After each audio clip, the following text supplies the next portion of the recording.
মধ্যপ্রদেশের উজ্জয়ন মহাকাল মন্দির ভারতের 12 জ্যোতির্লিঙ্গর তৃতীয় জ্যোতির্লিঙ্গ এবং ভারতের সপ্তপুরীর ষষ্ঠ পুরী নামে পরিচিত। এই মন্দিরটি বিখ্যাত হওয়ায় সারা বছর এখানে কম বেশি দর্শনার্থী এসে থাকেন, আর তার জন্য পূজার লাইনও পড়ে প্রচুর।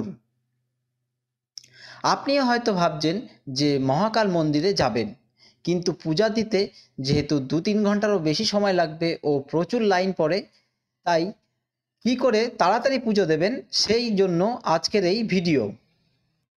মহাকাল মন্দিরের ভস্ম আরতি দেখার জন্য ভিড় সবথেকে বেশি হয় এবং লাইন পড়ে প্রায় মাঝরাত থেকে।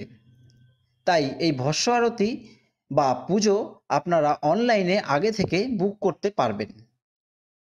তো সেই ডিটেলস নিয়েই আজকের এই ভিডিও। তাহলে চলুন ভিডিওটি শুরু করা যাক। সাবস্ক্রাইব করুন আমাদের ইউটিউব চ্যানেল ভবঘুরে ভ্রমণ আর পেয়ে যান বিভিন্ন ভ্রমণ স্থানের বিভিন্ন তথ্য। প্রথমেই আপনাদেরকে বলে দিই, মহাকাল মন্দিরের পুজোর পাস বুকিং করতে গেলে আপনাদের যে ডকুমেন্টসগুলি লাগবে সেগুলি হলো একটি আইডি প্রুফ, ভোটার, আধার বা ড্রাইভিং লাইসেন্স ইত্যাদি, ইমেল আইডি, মোবাইল নাম্বার ও একটি পাসপোর্ট সাইজের ফটো।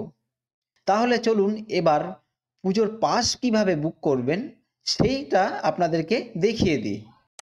প্রথমে আপনারা গুগলে গিয়ে লিখবেন শ্রীমহাকালেশ্বর.com, লিখে সার্চ করলে দেখবেন মহাকালের যে ওয়েবসাইট আছে অফিসিয়াল, সেই সাইটে আপনারা ঢুকে যাবেন। এরপর দেখুন নিচে লেখা আছে ভস্ম আরতি বুকিং, ভস্ম আরতি অ্যাডভান্স বুকিং রিকোয়েস্ট। এছাড়াও উপরে ডান দিকে দেখুন বুকিং লেখা রয়েছে, ওখানে ক্লিক করলে আরও অপশান পাওয়া যাবে। এখানেও আপনারা ভস্ম আরতি বুকিং, ভস্ম আরতি অ্যাডভান্স বুকিং রিকোয়েস্ট, শ্রীঘর দর্শন, পূজন বুকিং ও ধর্মশালা বুকিং অপশান পেয়ে যাবেন। তো যে টিকিটের সবথেকে চাহিদা বেশি সেটা হচ্ছে ভস্ম আরতি বুকিং। তো এখানে আপনাদেরকে বলে দিই, এই ভস্ম আরতি বুকিং টিকিট পাওয়া কিন্তু খুবই চাপের ব্যাপার। সকাল 8টার সময় এই বুকিং টিকিটগুলো ছাড়া হয়। ট্রেনের যে তৎকাল টিকিট আছে ঠিক তেমনই আপনাকে 2-3 মিনিটের মধ্যে এই টিকিট বুক করতে হবে, না হলে কিন্তু আপনারা এই টিকিট পাবেন না। তো এই টিকিট 15 দিন করে ছাড়ে। তো এখানে দেখুন 15 দিনের একটা লিস্ট রয়েছে। তো সব কিছু দেখুন নিচে লেখা রয়েছে রিমেনিং স্লট 0, মানে একটা সিটও নেই ফাঁকা। তবে এখানে আপনারা অ্যাডভান্স বুকিংয়েও বুক করতে পারেন। তো আমি সেখান থেকে দেখিয়ে দিচ্ছি যে কিভাবে বুক করবেন। তো এই দেখুন যে হলুদ ঘর রয়েছে, সেই হলুদ ঘরগুলোতে বুকিং ফাঁকা আছে, মানে অ্যাডভান্স আপনারা বুক করতে পারবেন। তো আমি এখানে 4ই জুলাইতে ক্লিক করলাম। ক্লিক করলে এই দেখুন যে ফর্মটা এসছে, এই ফর্মটা ফিল আপ করলে তাহলে টিকিট বুক হয়ে যাবে। তো আমি এখানে ভস্ম আরতি যেহেতু বুকিং করব না, আমি এখানে সাধারণ পূজার টিকিট বুক করব। তবে সেই টিকিট এই টিকিট সবই কিন্তু একই। তো আমি সাধারণ টিকিট যেটা আছে সেটা আপনাদেরকে বুক করে দেখিয়ে দিচ্ছি। তো আমি বুকিংয়ে ক্লিক করলাম, বুকিংয়ে গিয়ে এখানে পূজন বুকিংয়ে ক্লিক করলাম। তো এখানে দেখুন প্রথমে লেখা আছে, তো এখানে দেখুন একটা ফর্ম খুলে এসছে। তো এই ফর্মে দেখুন প্রথমে লেখা আছে ফার্স্ট নেম, তারপরে লাস্ট নেম মানে আপনার যে সারনেম হবে সেটা, তারপর বাবার নাম father's name, contact details, state, city, কি কোন ডেটে আপনারা দর্শন করবেন সেই ডেট, পূজা, কী ধরনের আপনারা পূজা দেবেন, এছাড়া আপনাদের একটা আইডি প্রুফ এবং আইডি প্রুফের নাম্বার এখানে দিতে হবে।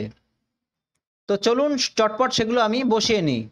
তো এখানে আমি নাম লিখলাম, টাইটেল লিখলাম, বাবার নাম লিখলাম, এবার স্টেট, সিটি এবং কবে ডেটটা দিয়ে দিচ্ছি। এখানে ডেট আমি দিয়ে দিলাম জুলাইয়ের 3 তারিখ। তো এখানে দেখুন অনেক টাইপের পূজা আছে, অভিষেক, শিব মাহিমা পথ, জেনারেল পূজা, লঘু রুদ্রাক্ষ, মহারুদ্রাক্ষ, মৃত্যুঞ্জয় পূজা এবং অনেক রকম পুজো রয়েছে। এবং সাথে দেখুন রুদ্রাক্ষ বৈদিক পূজা, যদি আপনি রুদ্রাক্ষ বৈদিক পূজা যদি আপনি দেন তাহলে দেখুন ওখানে একটা ব্রাহ্মণ থাকবে আপনার সাথে। তো আপনারা এখানে আপনাদের ইচ্ছা মতো একটা পূজা বুকিং করতে পারবেন, যেটা আপনাদের সুবিধা হবে। তো আমি এখানে জেনারেল পূজা যেহেতু দেবো, তো জেনারেল পূজা সিলেক্ট করলাম। এবার এখানে আপনাদের একটা আইডি প্রুফ সিলেক্ট করতে হবে। তো এখানে দেখুন Aadhaar card, driving licence, voter card, passport ইত্যাদি রয়েছে। তো আমি এইখানে ভোটার কার্ড সিলেক্ট করছি। আপনারা চাইলে আধার কার্ড বা ড্রাইভিং লাইসেন্স করতে পারেন। তো আমি এখানে ভোটার কার্ড সিলেক্ট করলাম, করে ভোটার কার্ডের যে নাম্বার সেই নাম্বারটা এখানে বসিয়ে নিলাম। এবার আপনাদের যে আইডি প্রুফটা আপনারা দিয়েছেন সেই আইডি প্রুফটা এখানে আপলোড করে দিতে হবে, বা আপনারা ফটো তুলতে পারেন। তো এখানে আমি স্ক্যান করা যেহেতু আছে তাই আপলোড করে দিচ্ছি।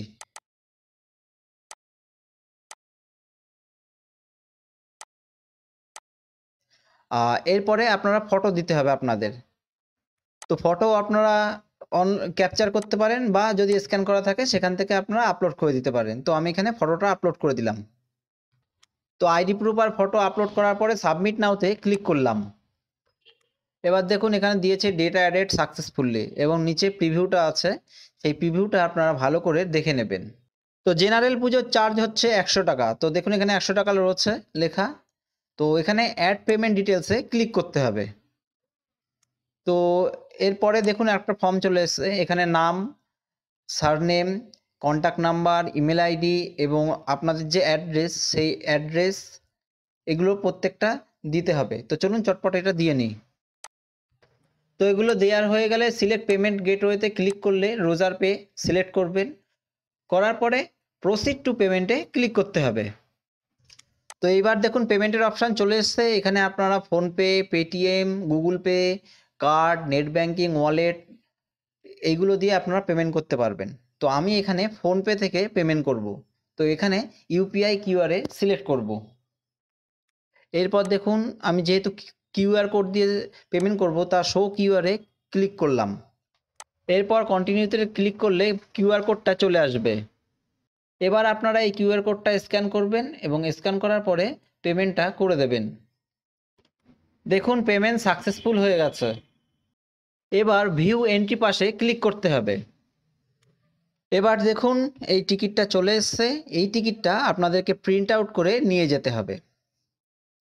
মহাকালেশ্বর মন্দিরের টিকিট বুকিং নিয়ে যদি আপনাদের কিছু জানার থাকে বা বুঝতে অসুবিধা হয় তাহলে কমেন্ট করতে পারেন, আমি সমাধান করার চেষ্টা করব। আজকের ভিডিও তাহলে এ পর্যন্তই। দেখা হবে নতুন কোনো ভ্রমণের ভিডিওতে। সকলে ভালো থাকুন আর দেখতে থাকুন আমার ইউটিউব চ্যানেল। জয় মহাকাল।